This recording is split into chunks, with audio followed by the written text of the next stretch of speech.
ನಮಸ್ಕಾರ ಸ್ನೇಹಿತರೆ, ಹೇಗಿದ್ದೀರಿ ನೀವೆಲ್ಲ? ಅನ್ನಿಸ್ ಫ್ಯಾಮಿಲಿಗೆ ಸ್ವಾಗತ.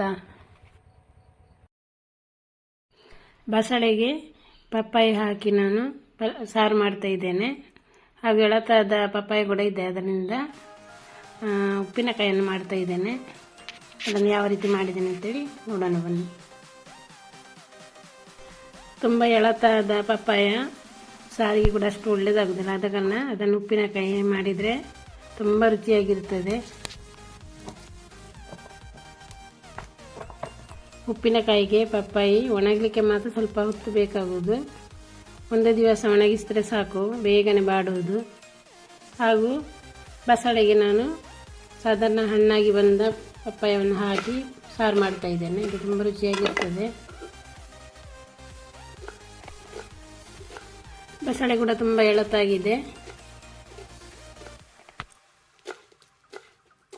ಈ ಎಳತಾದ ಬಸಳೆ ಅಜ್ಜಿ ಮನೆಯಿಂದ ತಗೊಂಡು ಬಂದಿದ್ದೇನೆ, ಹಾಗೂ ಪಪ್ಪಾಯಿ ತಂಗಿ ಮನೆಯಿಂದ ತಗೊಂಡು ಬಂದಿದ್ದೇನೆ. ಈ ಸೆಕೆಗಾಲದಲ್ಲಿ ಬಸಳೆ ಆರೋಗ್ಯ ಕೂಡ ತುಂಬ ಒಳ್ಳೆಯದು.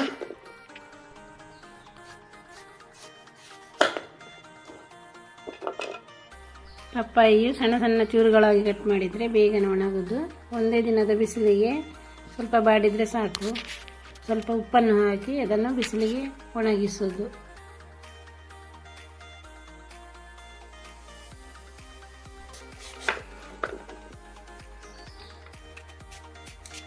ಇದರ ತಿರುಳನ್ನು ಕೂಡ ತೆಗೆಯುವುದು ಒಳ್ಳೆಯದು.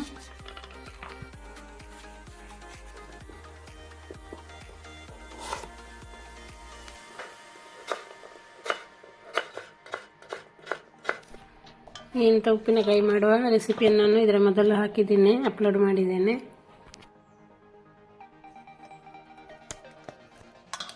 ತೊಂಡೆಕಾಯಿ ಮತ್ತು ಕ್ಯಾರೆಟ್ನ ಒಣಗಿಸಿಟ್ಟ ಪೀಸ್ ಇದೆ ಈಗಲೂ, ಅದೇನು ಹಾಳಾಗುವುದಿಲ್ಲ. ನಾನು ಫ್ರಿಜ್ಜಲ್ಲಿ ಇಟ್ಟಿದ್ದೇನೆ, ಅದನ್ನು ಕೂಡ ಇದಕ್ಕೆ ಇವತ್ತು ಉಪಯೋಗಿಸ್ತೇನೆ. ಸ್ವಲ್ಪ ಬೀಟ್ರೂಟ್ ಮತ್ತು ಪಪ್ಪಾಯಿಯನ್ನು ಇವತ್ತು ಈ ರೀತಿ ಕಟ್ ಮಾಡಿ ಅದನ್ನು ಒಣಗಿಸುವುದು.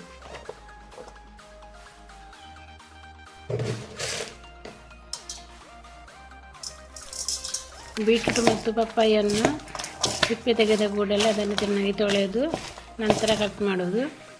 ಈ ಕಟ್ ಮಾಡಿ ಇಟ್ಟಂತಹ ಪೀಸ್ಗಳಿಗೆ ಉಪ್ಪನ್ನು ಹಾಕಿ ರಾತ್ರಿ ಹಾಕಿಟ್ರೆ ಬೆಳಿಗ್ಗೆ ಅದನ್ನು ಒಣಗಿಸೋದು. ಇಲ್ಲದಿದ್ದರೆ ಒಂದು ಗಂಟೆ ಹೊತ್ತು ಉಪ್ಪಲ್ಲಿ ಹಾಕಿ ಇದೇ ರೀತಿ ಇಟ್ಟ ನಂತರ ಅದನ್ನು ಒಣಗಿಸೋದು. ಬಸಳೆಯನ್ನು ಕೂಡ ಕಟ್ ಮಾಡುವ ಮೊದಲೇ ತೊಳೆದರೆ ಒಳ್ಳೆಯದು. ನಾನು ನಂತರ ಅದನ್ನು ತೊಳಿತಾ ಇದ್ದೇನೆ. ಬಸಳೆಯನ್ನು ಬೇಯಲಿಕ್ಕೆ ಇಡುವಾಗಲೇ ಉಪ್ಪನ್ನು ಸೇರಿಸಿ ಅದನ್ನು ಇಡುವುದು. ಈ ಬಸಳೆಯನ್ನೆಲ್ಲ ಮಣ್ಣಿನ ಪಾತ್ರೆಯಲ್ಲೇ ತಯಾರಿಸಿದರೆ ಒಳ್ಳೆಯದಾಗುವುದು, ಒಳ್ಳೆ ರುಚಿಯಾಗಿರ್ತದೆ. ನಾವು ಯಾವಾಗಲೂ ಪದಾರ್ಥವನ್ನೆಲ್ಲ ಮಣ್ಣಿನ ಪಾತ್ರೆಯಲ್ಲೇ ತಯಾರಿಸುವುದು. ನಾನು ಈ ಚೂರನ್ನು 1 ಗಂಟೆ ಹೊತ್ತು ಇಟ್ಟಿದ್ದೇನೆ. ಇದರಲ್ಲಿ ನೀರು ಬಂದಿದೆ ಸ್ವಲ್ಪ. ರಾತ್ರಿ ಇಟ್ಟು ಬೆಳಿಗ್ಗೆ ಮಾಡೋದಾದರೆ ತುಂಬ ನೀರು ಬಿಡೋದು ಇದರಲ್ಲಿ. ಇದನ್ನೀಗ ಬಿಸಿಲಿಗೆ ಚೆನ್ನಾಗಿ ಒಣಗಿಸುವುದು.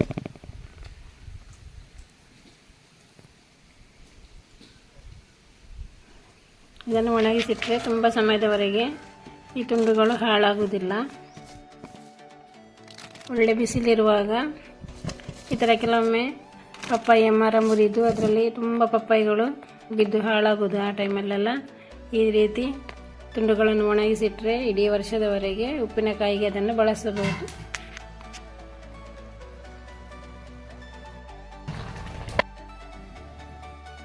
ನಾವು ಬಸಳೆ ಸಾರು ಮಾಡುವಾಗ ಮೆಣಸು ಈರುಳ್ಳಿಯನ್ನೆಲ್ಲ ಫ್ರೈ ಮಾಡೋದಿಲ್ಲ, ಹೀಗೆ ಹಸಿಯಾಗಿ ಅದನ್ನು ಕಡಿಯುವುದು. 10 ಉದ್ದ ಮೆಣಸು ಮತ್ತು 2 ಗಿಡ್ಡ ಮೆಣಸು ಹಾಕ್ತಾ ಇದ್ದೇನೆ. ನಂತರ 3 ಚಮಚದಷ್ಟು ಕೊತ್ತಂಬರಿ, 1 ಚಮಚದಷ್ಟು ಜೀರಿಗೆ, 2 ಚಮಚದಷ್ಟು ಸಾಸಿವೆಯನ್ನು ಹಾಕಿ ನಂತರ 5-6 ಎಸಳು ಬೆಳ್ಳುಳ್ಳಿ, 1 ಈರುಳ್ಳಿ, ಸ್ವಲ್ಪ ಅರಸಿನ ಪುಡಿಯನ್ನು ಹಾಕಿ ಇದನ್ನು ಫ್ರೈ ಮಾಡುವುದು. ಬಸಳೆ ಪಪ್ಪಾಯ ಬೆಂದಿದೆ. ಇಲ್ಲಿ ಮಸಾಲೆ ಕೂಡ ಕಡೆದಾಯಿತು. ಇದನ್ನಿಗೆ ಸೇರಿಸಿ ನಮಗೆ ಬೇಕಾದ ಅಳತೆಯಲ್ಲಿ ಇದನ್ನು ಕುದಿಸುವುದು. ಸಾರನ್ನು ಸ್ವಲ್ಪ ತೆಳು ಮಾಡಿಟ್ಟರೆ ಒಳ್ಳೆಯದು, ಅದು ತಣಿಯುವಾಗ ತುಂಬ ದಪ್ಪ ಆಗ್ತದೆ. ನಾವು ಪಪ್ಪಾಯಿಯನ್ನು ಹಾಕಿದ್ದೇವಲ್ಲ, ಹಾಗೆ ಸ್ವಲ್ಪ ತೆಳು ಮಾಡಿ ನಾನು ಇಡ್ತಾ ಇದ್ದೇನೆ. ಉಪ್ಪನ್ನು ಬೇಯಲಿಕ್ಕೆ ಇಡುವಾಗಲೇ ಹಾಕಿದ್ದೇವೆ, ಸ್ವಲ್ಪ ಜಾಸ್ತಿ ಹಾಕಬೇಕಾಗುವುದು, ಅಂದರೆ ಸಾಕದಿದ್ದರೆ ಅದಕ್ಕೆ ಉಪ್ಪನ್ನು ಸೇರಿಸಿದರೆ ಆಯಿತು. ಮಸಾಲೆ ಸಾರು ರೆಡಿಯಾಗಿದೆ. ಸಾಧಾರಣ ಹಣ್ಣಾದ ಪಪ್ಪಾಯ ಹಾಕಿದರೆ ಒಳ್ಳೆ ರುಚಿ ಆಗ್ತದೆ ಪದಾರ್ಥ. ಪಪ್ಪಾಯನ್ನು ಒಣಗಿ, ಬೀಟ್ರೂಟ್ ಕೂಡ ಒಣಗಿದೆ. ಬೀಟ್ರೂಟ್ ಒಂದು ಮಸಾಲೆಯನ್ನು ಇದಕ್ಕೆ ರೆಡಿ ಮಾಡಲಾದ ಮಸಾಲೆಯನ್ನು ರೆಡಿ ಮಾಡೋಣ. ಒಂದು 4 ಚಮಚದಷ್ಟು ಸಾಸಿವೆ ಹಾಗೂ 15 ಉದ್ದ ಮೆಣಸು, 1-2-3 ಗಿಡ್ಡ ಮೆಣಸನ್ನು ಹಾಕಿ ಲೋ ಫ್ಲೇಮಲ್ಲಿ ಇಟ್ಟು ಇದನ್ನು ಫ್ರೈ ಮಾಡೋದು. ಮೆಣಸು ಸ್ವಲ್ಪ ಫ್ರೈ ಆದ ನಂತರ ಗ್ಯಾಸ್ ಆಫ್ ಮಾಡಿ ನಂತರ ಸಾಸಿವೆಯನ್ನು ಹಾಕೋದು. ನಂತರ ಸ್ವಲ್ಪ ನೀರನ್ನು ಇಟ್ಟು ಉಪ್ಪಿನ ನೀರನ್ನು ರೆಡಿ ಮಾಡೋದು. ಇದು ಕಳೆದ ವರ್ಷ ಕ್ಯಾರೆಟ್ ಮತ್ತು ತೊಂಡೆಕಾಯಿ ನಾನು ಒಣಗಿಸಿಟ್ಟಿದ್ದೆ, ಅದನ್ನು ಫ್ರಿಜ್ಜಲ್ಲಿ ಇಟ್ಟಿದ್ದೆ, ಏನು ಹಾಳಾಗಲಿಲ್ಲ. ಇದನ್ನು ಇವತ್ತು ಈ ಉಪ್ಪಿನಕಾಯಿ ಸೇರಿಸ್ತಾ ಇದ್ದೇನೆ. ಇದನ್ನು ನೈಸಾಗಿ ಕಡೆದುಕೊಂಡು ಬರೋಣ. ಇದನ್ನು ಕಡೆಯುವಾಗ ಇದಕ್ಕೆ 2 ಚಿಕ್ಕ ಸ್ಪೂನಲ್ಲಿ 2 ಚಮಚದಷ್ಟು ಅರಸಿನ ಪುಡಿಯನ್ನು ಹಾಕುವುದು. ನಂತರ ಯಾವ ಉಪ್ಪಿನಕಾಯಿಯನ್ನಾದರೂ ಉಪ್ಪಿನ ನೀರಲ್ಲೇ ಅದನ್ನು ಕಡೆಯುವುದು. ನಾನಾಗ ಮಾಡಿಟ್ಟಂಥ ಉಪ್ಪಿನ ನೀರಲ್ಲಿ ನಾನು ಕಡೆಯುತ್ತಾ ಇದ್ದೇನೆ. ಇದಕ್ಕೆ ಸ್ವಲ್ಪ ರುಚಿಗೆ ಒಂದು ಚೂರು ಸಕ್ಕರೆಯನ್ನು ಸೇರಿಸುವುದು. ನಂತರ ನೈಸಾಗಿ ಕಡೆಯುವುದು. ಇದು ಮಸಾಲೆ ರೆಡಿ ಆಯಿತು. ಇದು ಕಟ್ ಮಾಡಿಟ್ಟುಕೊಂಡಂತಹ ಈ ಪೀಸ್ಗಳಿಗೆ ಮಸಾಲೆಯನ್ನು ಚೆನ್ನಾಗಿ ಮಿಕ್ಸ್ ಮಾಡೋಣ.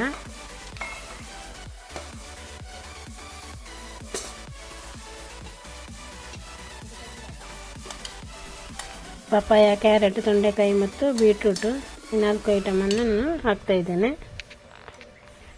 ಇದು ತುಂಬ ರುಚಿಯಾಗಿರ್ತದೆ ಉಪ್ಪಿನಕಾಯಿ. ಇದು ಬೇಗನೆ, ಜಾಸ್ತಿ ಹೊತ್ತು ಬೇಕು ಅಂತೇನಿಲ್ಲ, 10 ನಿಮಿಷದಲ್ಲಿ ಉಪ್ಪಿನಕಾಯಿಯನ್ನು ರೆಡಿ ಮಾಡ್ಬೋದು. ಇದಕ್ಕೆ ಮಸಾಲೆ ಎಲ್ಲ ಸಿಂಪಲ್ಲಾಗಿ 1-2-3 ಐಟಮ್ ಇದ್ದರೆ ಸಾಕು. ತುಂಬ ರುಚಿಯಾಗಿರ್ತದೆ. ಇವತ್ತು ಮಾಡಿಟ್ರೆ ನಾಳೆಗೆ ಚೆನ್ನಾಗಿದು ಹೀರಿಕೊಳ್ತದೆ ಅದರ ಮಸಾಲ. ಇದನ್ನು ಫ್ರಿಜ್ಜಲ್ಲಿಟ್ಟರೆ ತುಂಬ ಸಮಯ ಇದನ್ನು ಉಪಯೋಗಿಸಬಹುದು. ಒಳ್ಳೆ ಕಲರ್ ಕೂಡ ಬಂದಿದೆ ಕುಮಟೆ ಮೆಣಸು ಹಾಕಿದ್ರಿಂದ. ಇದು ತುಂಬ ಖಾರ ಇಲ್ಲ, ಯಾಕೆಂದರೆ ಕುಮಟೆ ಮೆಣಸನ್ನು ಹಾಕಿದರೆ ಅದು ಖಾರ ಇರುವುದಿಲ್ಲ. ಪಪ್ಪಾಯ ಇರುವಾಗ ನೀವು ಕೂಡ ಇದನ್ನೊಮ್ಮೆ ಟ್ರೈ ಮಾಡಿ ನೋಡಿ. ಇದನ್ನು ಮಕ್ಕಳು ಕೂಡ ಇಷ್ಟಪಡ್ತಾರೆ.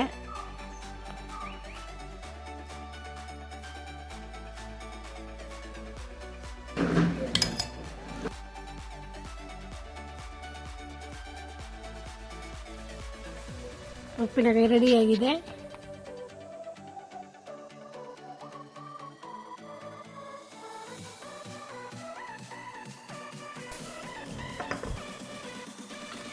ಬೆಳಗಿನ ಚಹಾಕ್ಕೆ ಸ್ವಲ್ಪ ಕಡುಬು ಮಾಡ್ತಾಯಿದ್ದೇನೆ. ನಮ್ಮೂರಲ್ಲಿ ಪುಂಡಿ ಅಂತ ಹೇಳ್ತಾರೆ. ಕಡುಬನ್ನು ಮಾಡ್ತಾಯಿದ್ದು ಸ್ಟೋರಲ್ಲಿ ಸಿಗುವ, ರೇಷನಲ್ಲಿ ಸಿಗುವ ಅಕ್ಕಿ, ಊರಿನ ಅಕ್ಕಿ, ಇದರಲ್ಲಿ ಕಡುಬು ಮಾಡಿದರೆ ತುಂಬ ರುಚಿಯಾಗಿರ್ತದೆ. ಇದನ್ನು ಚೆನ್ನಾಗಿ ತೊಳೆದು 1-2-3 ಗಂಟೆಗಳ ಕಾಲ ನೀರಲ್ಲಿ ನೆನೆ ಹಾಕಿ ಇದನ್ನು ಕಡೆಯುತ್ತಾ ಇದ್ದೇನೆ. ಕಡೆಯುವಾಗಲೇ ಸ್ವಲ್ಪ ಉಪ್ಪು ಹಾಗೂ ನೀರನ್ನು ಸೇರಿಸಿ ಕಡೆಯುತ್ತಾ ಇದ್ದೇನೆ. ಅದಕ್ಕೆ ಸ್ವಲ್ಪ ತೆಂಗಿನಕಾಯಿ ಕೂಡ ಹಾಕಿದರೆ ತುಂಬ ರುಚಿಯಾಗಿರ್ತದೆ. ಇದನ್ನು ಗ್ರೈಂಡರಲ್ಲಿ ಕಡೆದು ನಂತರ ಇದನ್ನು ಸ್ವಲ್ಪ ಬಿಸಿ ಮಾಡಿ, ಸ್ವಲ್ಪ ಗಟ್ಟಿಯಾಗಬೇಕಲ್ಲ, ಆದ ಕಾರಣ ಸ್ವಲ್ಪ ಬಿಸಿ ಮಾಡ್ತಾ ಇದ್ದೇನೆ. ಬಿಸಿ ಮಾಡಿ ಈ ರೀತಿ ಕಡುಬನ್ನು ಮಾಡಿ ಬೇಯಿಸ್ತಾ ಇದ್ದೇನೆ. ಈ ಅಕ್ಕಿಯಿಂದ ಕಡುಬು ಮಾಡಿದರೆ ಬೆಳಗ್ಗೆ ಕೂಡ ತುಂಬ ಮೆದುವಾಗಿರ್ತದೆ. ಇದನ್ನು ಅರ್ಧ ಕಡೆದು ನಾನು ಮಾಡ್ತಾ ಇದ್ದೇನೆ. ಬೇಗನೆದು ಹುಡಿ ಹುಡಿ ಆಗ್ತದೆ, ಆದ ಕಾರಣ ಈ ರೀತಿ ಮಾಡಿದರೆ ತುಂಬ ರುಚಿಯಾಗಿರ್ತದೆ.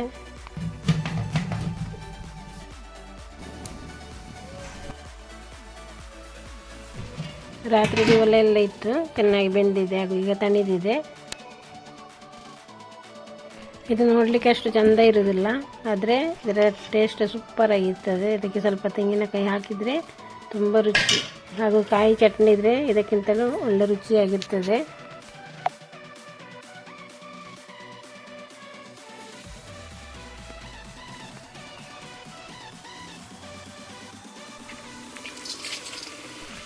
ಇಡೀ ಕಡುಬನ್ನು ತಿನ್ನೋದಕ್ಕಿಂತ ಈ ರೀತಿ ಮಾಡಿದರೆ ಮಕ್ಕಳು ಇಷ್ಟಪಟ್ಟು ತಿಂತಾರೆ.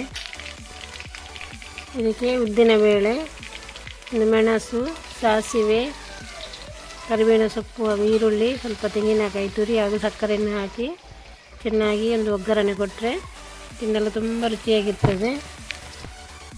ಕೊನೆಗೆ ಕಡುಬನ್ನು ಪುಡಿ ಮಾಡಿಟ್ಟುಕೊಂಡಿದ್ದೇವಲ್ಲ ಅದನ್ನು ಇದಕ್ಕೆ ಸೇರಿಸುವುದು. ಇದನ್ನೊಮ್ಮೆ ನೀವು ಕೂಡ ಟ್ರೈ ಮಾಡಿ ನೋಡಿ. ನಮ್ಮ ಇಂದಿನ ವಿಡಿಯೋ ಇಷ್ಟವಾದರೆ ಲೈಕ್ ಕೊಡಿ, ಶೇರ್ ಮಾಡಿ, ಸಬ್ಸ್ಕ್ರೈಬ್ ಮಾಡಿ. ಇನ್ನು ಮುಂದಿನ ಒಂದು ಒಳ್ಳೆಯ ರೆಸಿಪಿಯೊಂದಿಗೆ ಸಿಗೋಣ. ಬಾಯ್.